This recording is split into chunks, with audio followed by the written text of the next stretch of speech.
అల్లు అర్జున్ ఇంటి ముందు OU JAC నిరసనకు దిగింది. ఇంటి ఆవరణలోకి దూసుకువెళ్లిన నేతలు పూల కుండీలను ధ్వంసం చేశారు. విద్యార్థి నేతలు హీరో ఇంటిపైకి రాళ్లు విసిరారు. జేఏసీ నేతలను సెక్యూరిటీ సిబ్బంది అడ్డుకుంది. ఇక అల్లు అర్జున్ కి తాము వ్యతిరేకం కాదన్నారు డీజీపీ. మరోవైపు సంధ్యా థియేటర్ తొక్కిసలాట ఫుటేజ్ ని విడుదల చేశారు పోలీసులు. హీరోను మేనేజర్ కలవనివ్వలేదని, వెళ్లిపోవాలని చెప్పాక కూడా సినిమా చూసి వెళ్తానని అల్లు అర్జున్ చెప్పారని ఆరోపించారు. మరోవైపు ఫ్యాన్స్ బాధ్యతాయుతంగా వ్యవహరించాలన్నారు అల్లు అర్జున్. ఎవరిని కించపరిచేలా పోస్టులు పెట్టకూడదన్నారు. కొన్ని రోజులుగా ఫ్యాన్స్ ముసుగులో ఫేక్ ప్రొఫైల్స్ తో పోస్టులు పెడుతున్నారని చెప్పారు. వారిపై కఠిన చర్యలుంటాయన్నారు.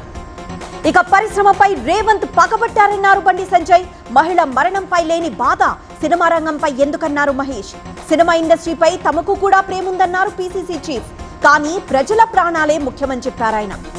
ఇక పరిశ్రమ ఏపీకి రావాలని కోరుకున్నారు పవన్ కళ్యాణ్. ఆంధ్రాలో షూటింగ్లు చేస్తే ఈ ప్రాంతంలో అభివృద్ధి అవుతుందన్నారు. హైదరాబాద్ చాలా రద్దీగా మారిందని, ఏపీలోనూ సినీ పరిశ్రమ అభివృద్ధి అయితే బాగుంటుందని టీడీపీ అధ్యక్షుడు పల్లా చెప్పారు.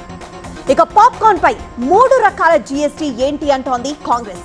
ఇది వ్యవస్థలోని సంక్లిష్టతను తెలియజేస్తోందన్నారు జయరాం రమేష్.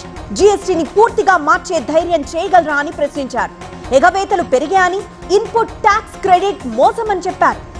ఇక కువైట్ లో మోదీ పర్యటన కొనసాగుతోంది. రక్షణ, వాణిజ్యంతో సహా పలు రంగాల్లో ఒప్పందాలు కుదిరాయి. కువైట్ లో అత్యున్నత పురస్కారమైన order of Mubarak al Kabeer award ను ఆ దేశపు రాజు మోదీకి ప్రదానం చేశారు.